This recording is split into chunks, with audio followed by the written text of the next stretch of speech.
बाबा साहब डॉक्टर भीमराव अंबेडकर जी के चरणों में अपनी श्रद्धा सुमन अर्पित करते हुए मंच पे आसीन आज के कार्यक्रम के अगुआ तिरंगा शाखा के प्रमुख भाई जनक प्रसाद जी, हमारे बीच में रुहेलखंड प्रांत के अध्यक्ष हैदर भाई, प्रवक्ता फैसल भाई,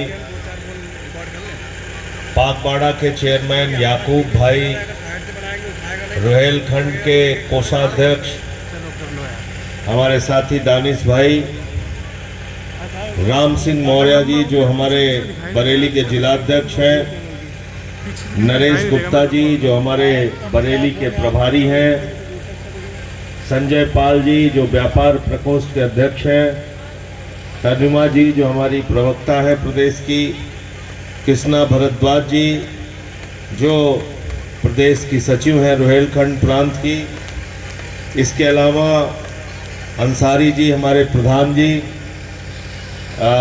मैं चाहूँगा प्रधान जी आप भी बैठ जाओ, राधे श्याम जी, राम बहादुर जी, महावीर जी, मुनाजिर भाई, आसिक अली साहब हमारे जो विधानसभा अध्यक्ष हैं, और हमारी महिला विधानसभा की अध्यक्ष गीता जी के लिए भी एक बार जोरदार ताली बजाइए आप लोग।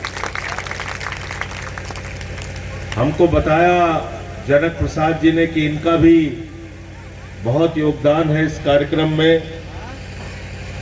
अंकित कुमार जी और आप सबका मैं हृदय की गहराइयों से स्वागत और अभिनंदन करता हूं। आज हम सबका सौभाग्य है कि हमको संविधान के निर्माता, संविधान के रचयिता बाबा साहब डॉक्टर भीमराव अंबेडकर जी की प्रतिमा का अनावरण इस गांव में करने का सौभाग्य मिला। इसके लिए हम सब एक दूसरे को बधाई दे सकते हैं। और ये प्रतिमा लगाना और इसका अनावरण करना ही मात्र हमारा उद्देश्य नहीं होना चाहिए। जब हम ये प्रतिमा देखें बाबा साहब की, तो बाबा साहब के विचार क्या थे वो हमको याद करना होगा। जब हम ये प्रतिमा देखें बाबा साहब की, तो बाबा साहब का संघर्ष क्या था ये हमको याद करना पड़ेगा।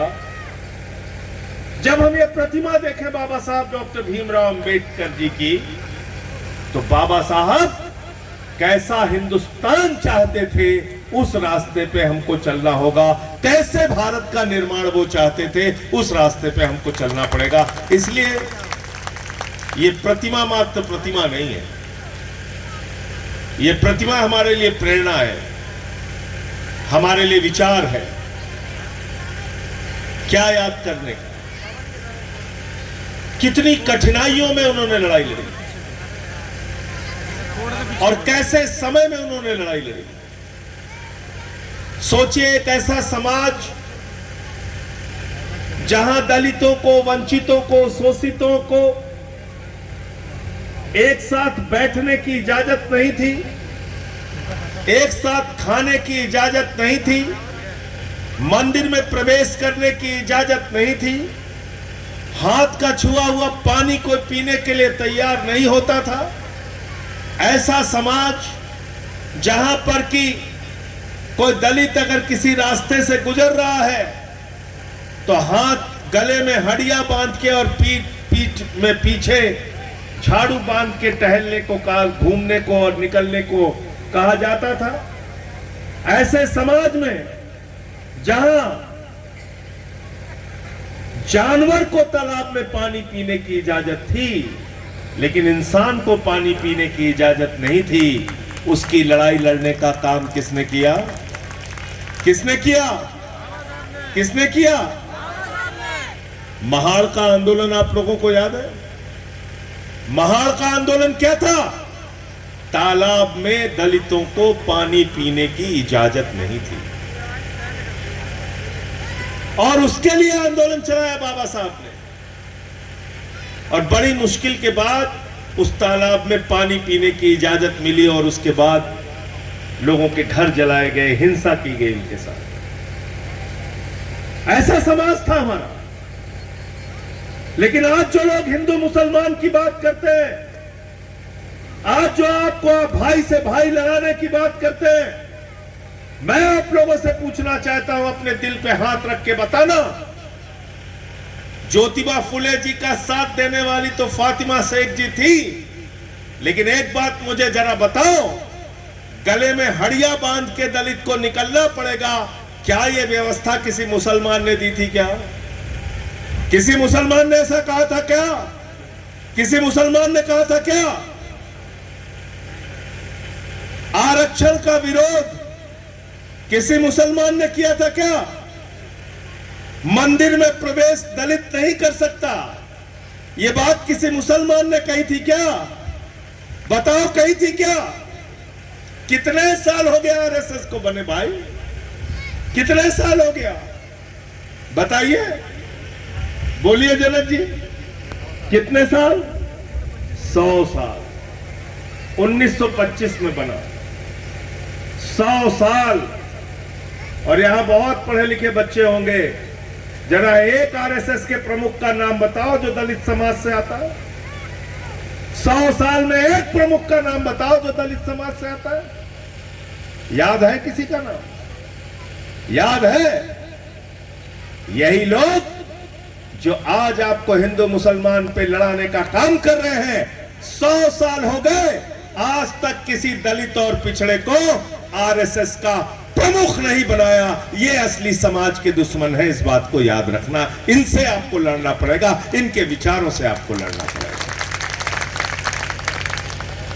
आज आपको हिंदू मुसलमान के नाम पे झगड़ा कराते हैं, दंगे होते हैं, लड़ाई झगड़े होते हैं। किसका नुकसान होता है? किसका नुकसान होता है? गरीब आदमी का, समाज के शोषित वंचित लोगों का। झगड़ा कराते हैं बाबा जी, कह रहे ठेलिया के ऊपर नाम लिखवाना पड़ेगा, ठेला के ऊपर नाम लिखवाना पड़ेगा। मैंने कहा अगर उस पर लिखा होगा संजय जाटव तो तुम लोग खाने जाओगे? ठेला पे अगर लिखा होगा तो जाओगे खाना खाने? तो कोई भाजपाई बोला नहीं, चिल्लाने लगे सदन के अंदर, कोई नहीं बोला। ये आपके रोजगार को खत्म करना चाहते हैं, आपको खत्म करना चाहते हैं, आपकी व्यवस्था को समाप्त करना चाहते हैं। गरीब की सबसे बड़ी दुश्मन पार्टी कोई आज की तारीख में है तो उस पार्टी का नाम है भारतीय जनता पार्टी और उनकी विचारधारा। मैंने कहा ठेले के ऊपर, दुकान के ऊपर तो तुम चाहते हो कि नेम प्लेट लग जाए। कोई निषाद ढाबा लिखेगा, कोई जाटो ढाबा लिखेगा तो तुम तो खाने नहीं जाओगे, तुम तो बन जाओगे पवित्र, कहोगे हम नहीं जाएंगे खाने, हैं? दुकान सबकी बंद करा दोगे, रोजगार सबका छीन लोगे। 100 साल में एक भी प्रमुख दलित और पिछड़ा नहीं बनाते तुम। और छोड़ दीजिए, प्रभु श्री राम के मंदिर का उद्घाटन हुआ था, याद है कि नहीं आप लोगों को? बताइए भाई, हुआ था कि नहीं हुआ था? भाई प्रभु श्री राम के मंदिर का उद्घाटन किसने किया था? नरेंद्र मोदी जी ने किया। उनके साथ कौन गया था? उनके साथ कौन गया था? उत्तर प्रदेश के मुख्यमंत्री योगी आदित्यनाथ गए थे। और कौन गया था उनके साथ? राज्यपाल गई थी आनंदीबेन पटेल। और कौन गया था? और कौन गया था? गुजरात के राज्यपाल मोहन भागवत। कौन है मोहन भागवत? गुजरात के राज्यपाल हैं कि मणिपुर के राज्यपाल हैं? बताइए आप, कि मेघालय के राज्यपाल हैं कि बिहार के राज्यपाल हैं? कौन है? आरएसएस के प्रमुख। और जब मंदिर का उद्घाटन हुआ था, प्रभु श्री राम के मंदिर का उद्घाटन, तो भारत के राष्ट्रपति का नाम क्या है? कौन थे राष्ट्रपति? कौन थे? श्री रामनाथ कोविंद जी। कौन थे? श्री रामनाथ बहुत ध्यान से सोचना इस बात को, कितना भेदभाव करते हैं ये लोग। उत्तर प्रदेश के मुख्यमंत्री योगी आदित्यनाथ जी गए मंदिर का उद्घाटन करने के लिए, उनके साथ उत्तर प्रदेश की राज्यपाल गई आनंदीबेन पटेल, देश के प्रधानमंत्री गए नरेंद्र मोदी जी उद्घाटन करने के लिए, उनके साथ राष्ट्रपति रामनाथ कोविंद जी नहीं गए क्योंकि वो दलित समाज से आते हैं और भारतीय जनता पार्टी की मानसिकता है कि इनके जाने से मंदिर अपवित्र हो जाएगा। गलत तो नहीं कह रहा हूं, गलत तो नहीं कह रहा हूं। मंदिर के शिलान्यास के समय में तब मोदी जी प्रधानमंत्री थे, जब उसका पत्थर रखा गया शिलान्यास के समय में प्रधानमंत्री मोदी थे और राष्ट्रपति रामनाथ कोविंद जी थे, उनको नहीं लेके गए, आरएसएस के प्रमुख को लेके गए। अब 22 जनवरी 2024 को, 22 जनवरी को हुआ ना भाई मंदिर का उद्घाटन। पहले शिलान्यास हुआ तो कोविंद जी राष्ट्रपति थे और 22 जनवरी 2024 को मंदिर का उद्घाटन हुआ। मंदिर बन के तैयार हो गया, मंदिर का उद्घाटन करने गए। कौन गया मंदिर का उद्घाटन करने? नाम बोलिए भाई, महामानव का नाम बोलिए। महामानव नरेंद्र मोदी। मोदी जी गए उद्घाटन करने के लिए। उत्तर प्रदेश के मुख्यमंत्री योगी आदित्यनाथ जी गए। उत्तर प्रदेश की राज्यपाल आनंदीबेन पटेल फिर गई और फिर उनके साथ कौन गया? मोहन भागवत। कौन है राष्ट्रपति? देश के राष्ट्रपति कौन है? श्रीमती द्रौपदी मुर्मू जी। देश की महामहिम राष्ट्रपति हैं श्रीमती द्रौपदी मुर्मू जी, जो आदिवासी समाज से आती हैं। तो जब मंदिर का उद्घाटन करना हुआ तो मोदी जी के साथ मोहन भागवत जी गए और उस समय श्रीमती द्रौपदी मुर्मू जी, जो महामहिम राष्ट्रपति हैं, वो नहीं गई क्योंकि आदिवासी समाज से आती हैं। और भारतीय जनता पार्टी दलित को अपनी राजनीति के लिए राष्ट्रपति तो बना सकती है, आदिवासी को अपनी राजनीति का उल्लू सीधा करने के लिए राष्ट्रपति तो बना सकती है, लेकिन प्रधानमंत्री के साथ मंदिर में नहीं भेज सकती। ये है इनकी मानसिकता। अगर इसको नहीं पहचानोगे तो बार बार गलती करते जाओगे। ये समाज के बड़े वर्ग से परहेज करते हैं, छुआछूत और भेदभाव की विचारधारा अपने मन के अंदर रखते हैं। और इस विचारधारा से लड़ने के लिए बाबा साहब डॉक्टर भीमराव अंबेडकर जी ने क्या संदेश दिया आपको? क्या कहा आपसे? शिक्षित बनो, संगठित रहो, संघर्ष करो। और क्या कहा? शिक्षा शेरनी का वो दूध है जो जितना पिएगा उतना दहाड़ेगा। इसलिए देश में समान शिक्षा होनी चाहिए, फ्री शिक्षा होनी चाहिए। इसकी वकालत बाबा साहब डॉक्टर भीमराव अंबेडकर जी ने की। और जब आम आदमी पार्टी बनी, अरविंद केजरीवाल जी मुख्यमंत्री बने, तो भारत की पहली सरकार है आम आदमी पार्टी की सरकार, जिसने कहा स्कूलों में सारे पाठ तो पढ़ाओ, लेकिन दिल्ली के स्कूलों के अंदर बाबा साहब के द्वारा लिखा गया संविधान बच्चों को पढ़ाओ, जिससे उनको अपना अधिकार मालूम रहे। देश की पहली सरकार है जिसने दिल्ली के अंदर संविधान पढ़ाया। फ्री शिक्षा की व्यवस्था की हमने कि बच्चे पढ़ें। बाबा साहब के नाम पे फ्री कोचिंग का इंतजाम किया और बच्चों की पढ़ाई को प्राथमिकता देने के साथ साथ हमारा ये मानना है कि आज जो सरकार, मौजूदा सरकार है, जो देश में और मौजूदा उत्तर प्रदेश में भारतीय जनता पार्टी की जो सरकार है, इनके रहते हुए आपका भला नहीं हो सकता है।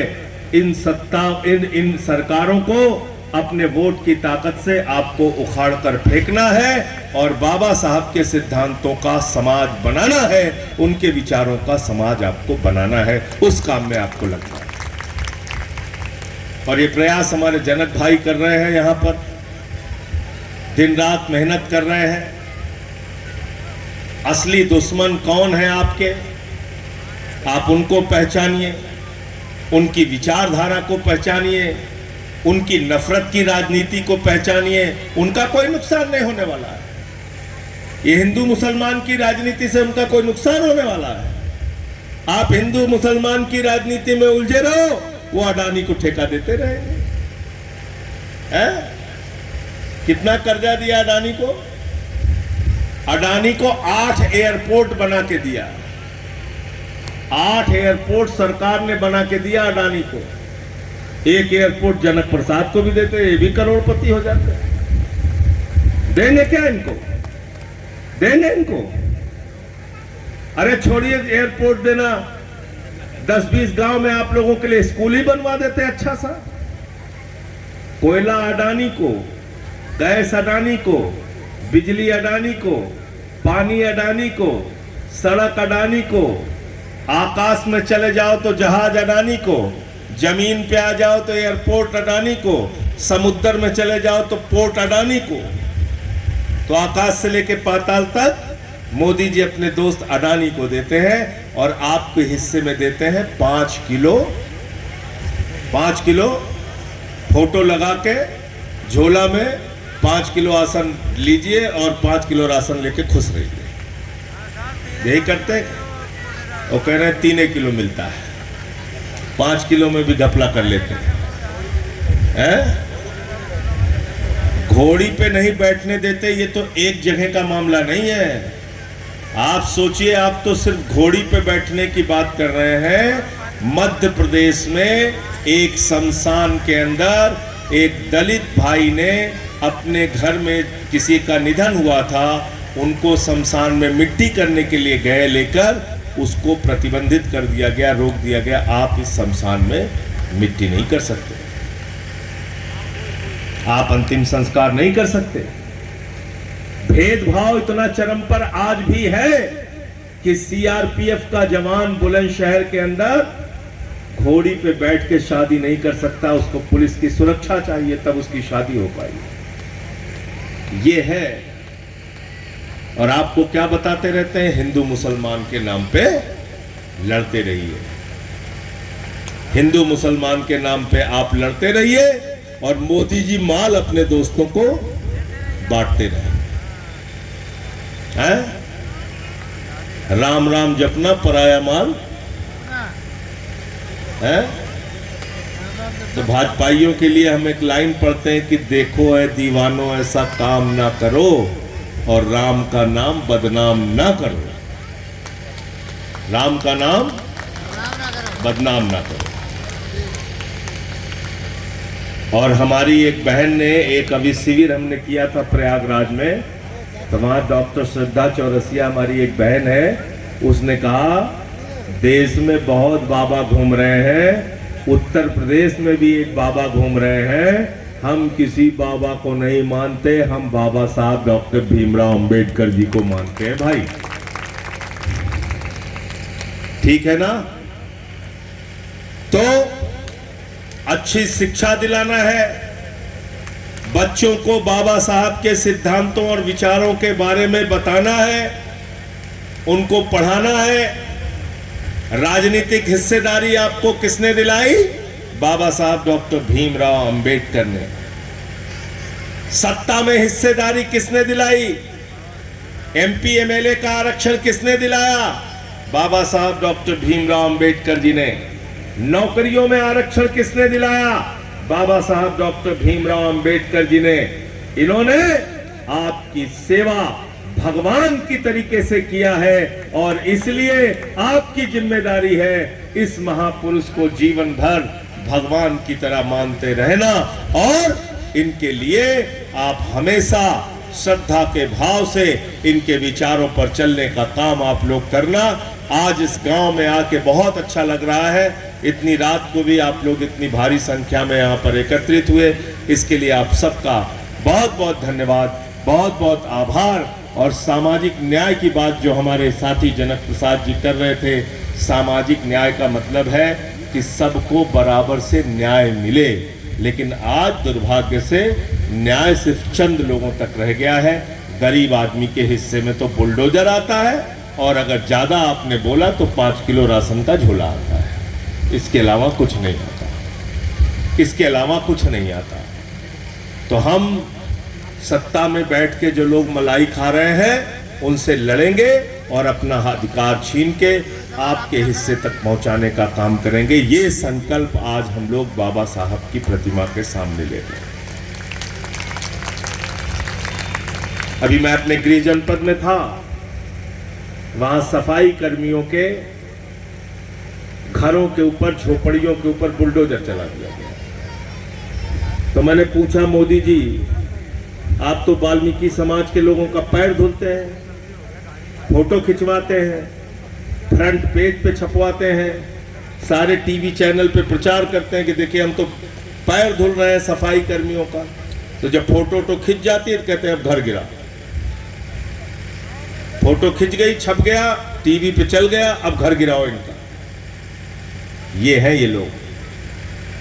इसलिए आप सबका फिर से एक बार आभार और धन्यवाद। इस लड़ाई में हमारा साथ दीजिए, भाई जनक प्रसाद जी का साथ दीजिए। यही आपसे अनुरोध और विनती करने के लिए आया हूं। अपना हक लड़ के हमें लेना है। बहुत बहुत शुक्रिया, बहुत बहुत धन्यवाद। बाबा साहब अमर रहें, अमर रहें, अमर रहें। मैं अंत में जो आज दुखद घटना हुई है, अहमदाबाद के अंदर एक प्लेन क्रैश हुआ है, मैं चाहूँगा कि 1 मिनट का मौन रख के जो लोग उस घटना में मारे गए हैं उनकी आत्मा की शांति के लिए हम लोग ईश्वर से प्रार्थना करें।